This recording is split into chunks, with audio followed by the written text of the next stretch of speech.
Hi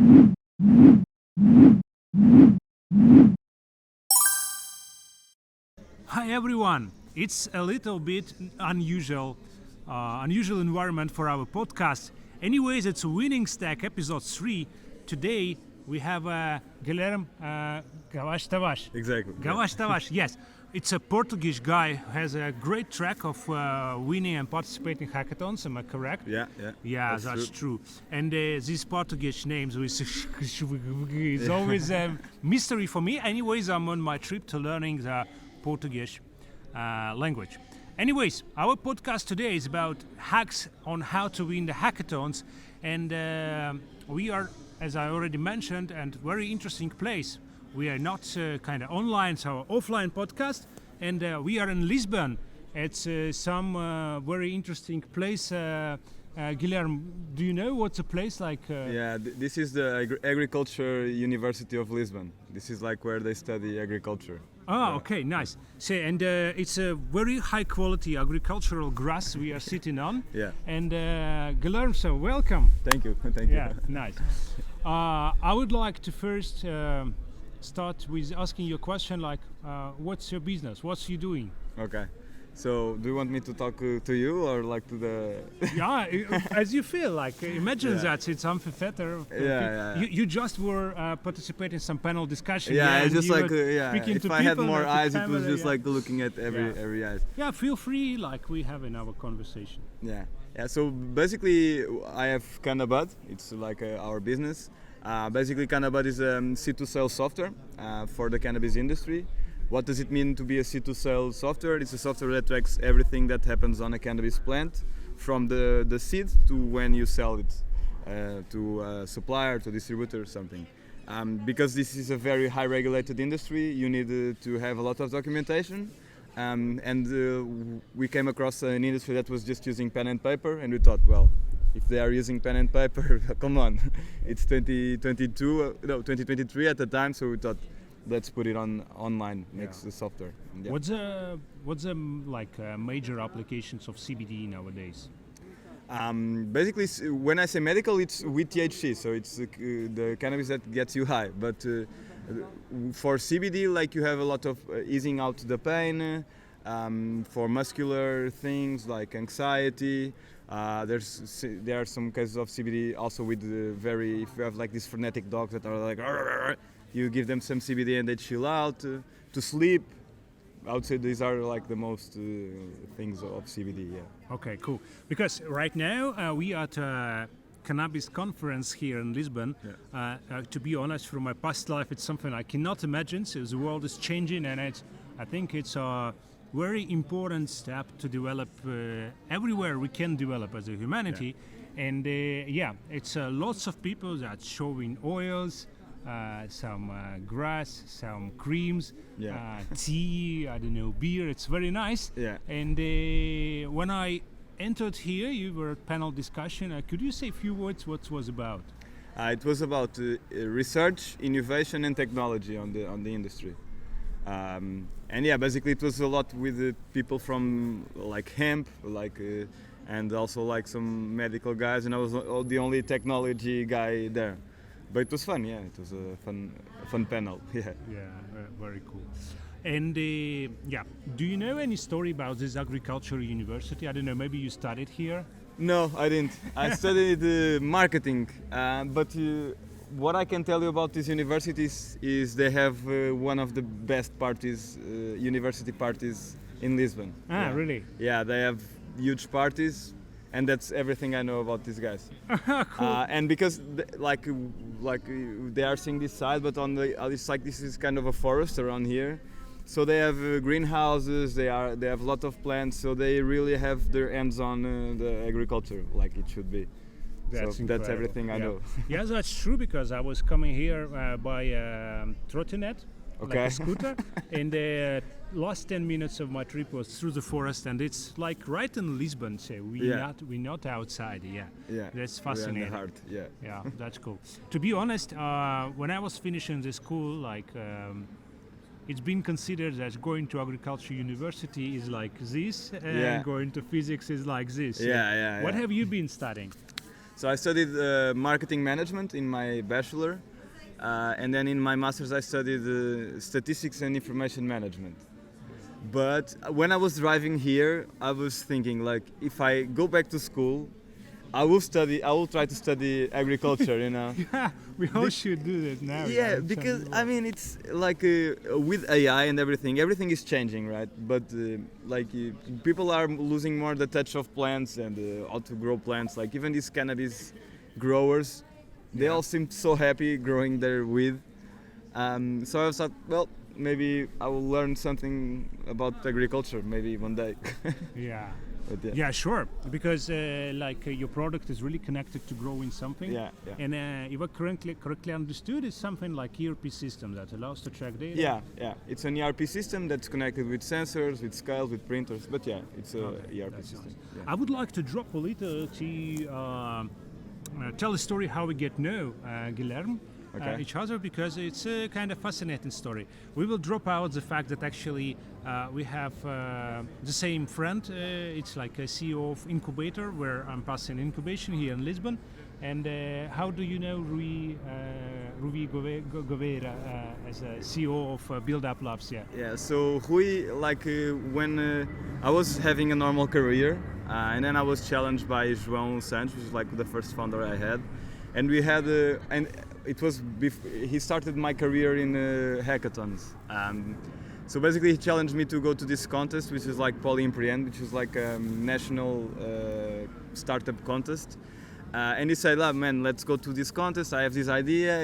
I make the product, you make the marketing and manage it, and let's try it. And I said, well, fuck it, let's do it. And then we went on to it, and we won the regionals, and then we went to the national one, and we won the nationals.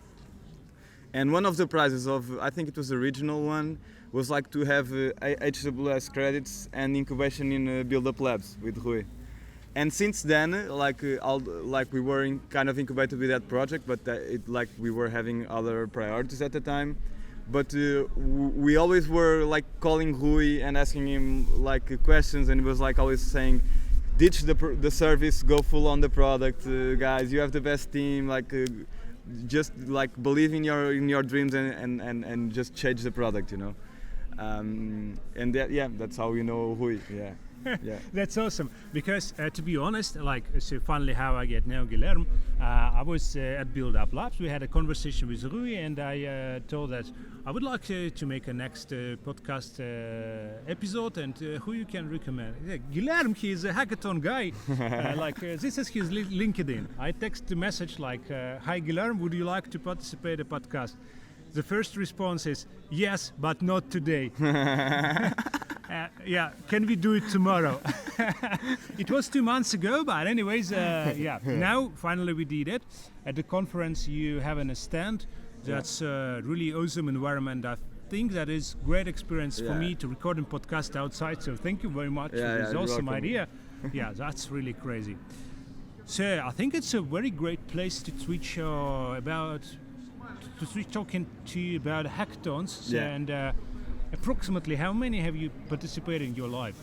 Counting with this contest, it was 6. So, but this was not exact number, yeah. Yeah, it's not a proper because we put it in all our pitches, you know. Hackathon is really in our blood and in our lifestyle. So in the beginning, we were selling our credibility with we won so much hackathons that we are good, you know. That was our kind of catchphrase. We have been winning hackathons, so we know how to do tech. That was. Okay. But yeah, it was 5 hackathons, 6 if you count this national contest. Yeah. Okay, cool. And have you won something? Yeah, I consider that I won every hackathon. Yeah. I just there was one that we were in third. We didn't got the first prize, but all the others we won. Yeah. Yeah. So you were in every hackathon. You was in the prize section. Yeah. Mamma mia, it's not fast. So I asking this question at every podcast, what's your total prize money you won? I mean, HWS credits count. Yeah, it's okay. So it's probably around 30k plus 3 electric scooters. Okay. Yeah. Great. Nice. So it was not money prize at most, yeah? Like in cash. Yeah, like in cash, it's probably around 15k. Okay. Yeah. Nice. But for you, what's the most important part in hackathons, in participating hackathons? Like what participants achieve? Yeah. So from my experience, because I'm not a tech guy, what I see is like hackathons sometimes have a lot of tech guys, and they are just pure tech guys. And what I brought to the hackathons I participated in is just like project management and marketing, you know. So basically, you have a very short amount of time, and you need to plan things. It's not just like you can start building. Like if it's a 24-hour hackathon, you need to know that you probably have to sleep. If we always slept, so I think it's a good thing to sleep. And then you just need to. It's a Portuguese, guys. Yeah. We are always sleeping. Come on, we are salt motherfuckers. But you have to split the time you are going to stay there, and you need to stick with your timings, because what happens normally is like you want to do a lot of things and then you start to get like late, and you're like, oh my god, I'm late, oh my god, everything is breaking, and you need to like say, man, just fake it till you make it. It's a hackathon, it's not a production code. So I think it's like project management is one of the most important parts. And the other one where I really saw that did a good job was, at the end of the day, you are not making a solution. You are not solving something. You need to think that you are building a product. So when you build a product, you need to have marketing, you need to have branding, you need to have a pitch, you need to talk it like as if it was a startup that you were doing for all your life. Think, man, now with ChatGPT, we didn't have ChatGPT back then, but you send it to ChatGPT, man, make the business plan out of this. You really need to make the jurors, the guys that say if you win or not, they really need to see that you are not just making a solution, you are building a product, and like it has all of this marketing around it.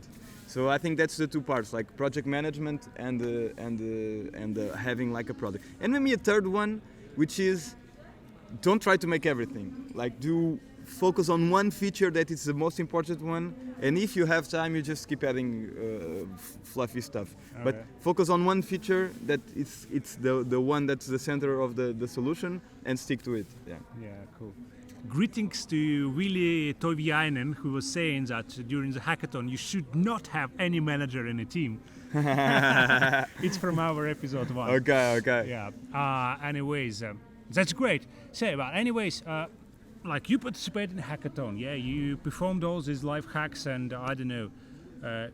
For instance, it's not you, but some teams, they didn't win. Yeah.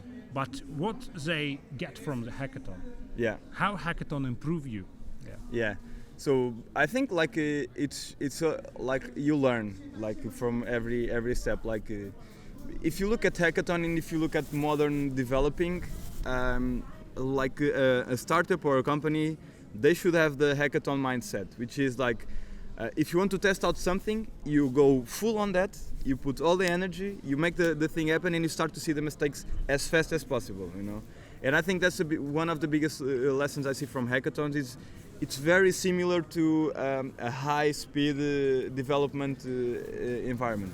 So I think that's one thing they learn. The other is people and teams, you know.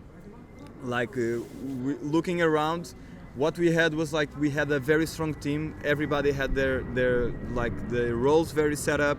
Like we went in, we looked like a SWAT team going into a problem. And sometimes we see like less experienced hackathoners. Like the team is not, they don't know how to work together. One starts doing one thing and the other starts doing the same. So it's very much about learning how to work as a team, you know. So I think that's kind of one of the biggest lessons I take from hackathons. It's how to work under pressure, how to work when you are tired as fuck because sometimes you don't sleep because everything is breaking, and the team. You need to have a good team chemistry, you know. Yeah. That's really true. I totally agree with it. And my team and I are organizing a hackathon. It's called LX LX if pronounced in English, like Lisbon hack. And you can register on it. Like it should appear now. Yeah. And I think it will be a full screen. Anyway, so and.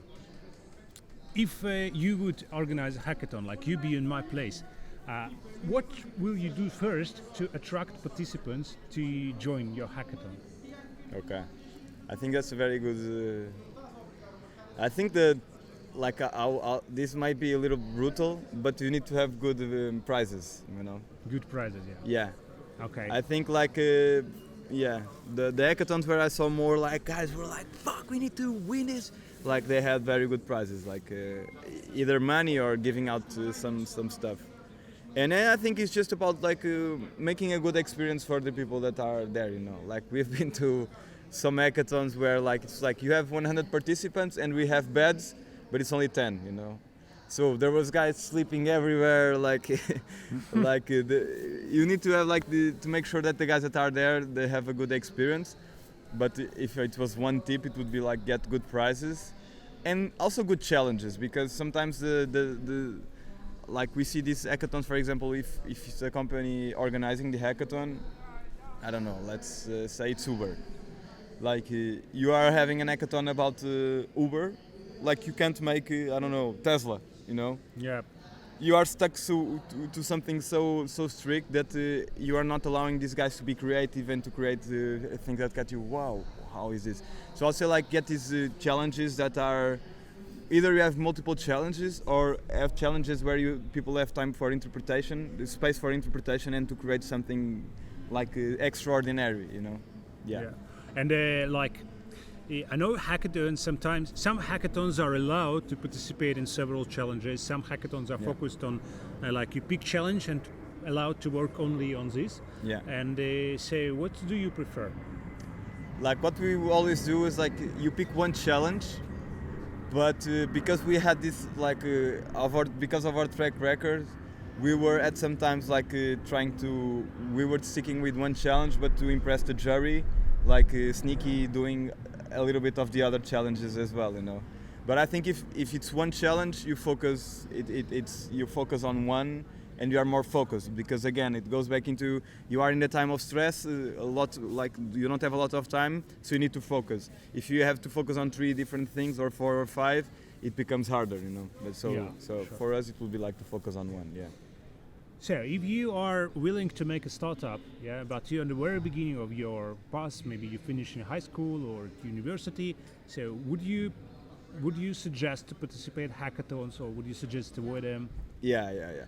I think yes, and it goes back into what I said about like the teams, you know, because when you make a company, most likely the biggest problem you will have eventually is a team.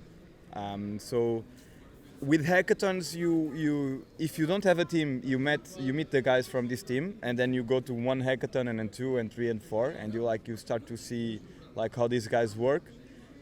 If you don't have a team, and if you have a team, you are kind of testing how to work under pressure, how to work with variables that are out of your hand. So I would say like for me, I only started the company because I was doing hackathons. If I wasn't doing it, yeah, for sure, yeah. Because if I would not have the team, I have not tested the capabilities of my team, and I wouldn't know like these dynamics, you know, like respect that you need to have between people, like the roles, because like in any company, in any startup, you need to have like each guy is good at one thing, and you can't have guys like jumping on the fence of the other guy. Like you need to trust everyone to make sure that they know exactly what they want to do and they are good at it. And hackathons are perfect for that, because you divide the tasks and you work on it, and if you start to see like some friction, maybe it's not the best team, so it's time. And with Cannabud, have you participated in hackathons with your team? Yeah, not me personally, but at the time I think it was like the 3 devs of our team participated in one Ethereum Lisbon hackathon. Like last weekend? No, I think or a few years ago. Yeah, it was like in 2023. Okay. And they won one of the prizes, yeah. It was like with a kind of blockchain traceability thing for cannabis.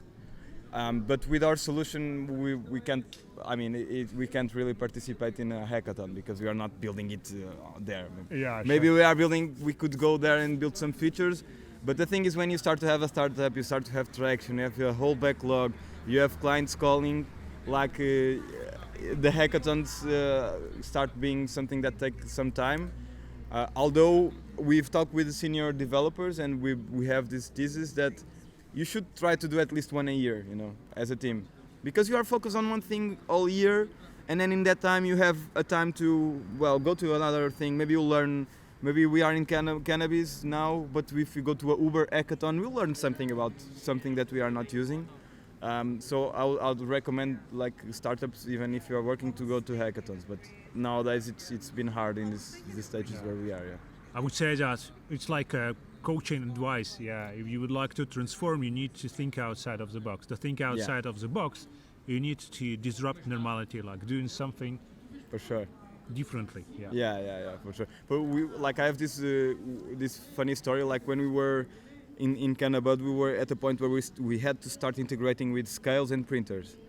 And the way we did it was just we went to the facility. The guy set up a tent for us, and we were like in a tent inside the cannabis facility, just doing hackathons on integrating scales and printers. Like all the tech guys were there, like integrating like in the spot. So you can make your own hackathons sometimes. Like you don't need to. A hackathon is kind of a way of tackling a problem fast. So that's a strategy so you can do too. Have you organized any hackathon in your life? No, I haven't. Yeah. Only like this incorporated. Yeah. Like tiny hackathons. That's cool. So I think I promised not more than 20 minutes, and I think that I would like to have a blitz with you. And before blitz, I want to discuss one topic: AI or blockchain. Okay. What's closer for you? Like, what's a moonshot? In what you believe more? That's a good question. I think in terms of moonshots, I would say AI. Because of blockchain has potential, but it's in a kind of limited ways. Although some people you can put blockchain on everything. Like there are some things where it's not worth it energetically. Only if you're talking about energy, like it's not worth it to put it on the blockchain. And AI has like this power to create a better future. Like if it's good AI, and. Yeah, for me it's AI for sure. That's why we are Cannabud.ai and not maybe not so open question, but what AI do you use for Cannabud, and what's your plans to integrate AI more and more? So basically, Cannabud has not. We've developed 2 AIs in the past, but we are not currently using them. We were like kind of research and development. We did one which was like to measure leaves by images, and the other to understand what's like the nerves of the leaves. But the future, what we want to do is like to be able to tell with the environmental variables like humidity, temperature, and the actions that you do on the plant, to try to see what's the impact on that in real time on the output. Either be that if you cut this plant now, you are cutting on the weight that you can harvest later, or even more quantitative, the terpene levels, or like you can say if I cut this now, like I will have less flower in the end, but it will be better. So we want to have this data to correlate it, but we are still in a stage where we are making a platform that gets all the data, and only then we can think about how it will make the data smarter. Okay, cool. And do you spend any resources for like constant research and development? Right now, not, because we are a bootstrapped company. We haven't gotten any investment in the 3 years we've been working. I think if that's something, if we get investment, we will for sure work on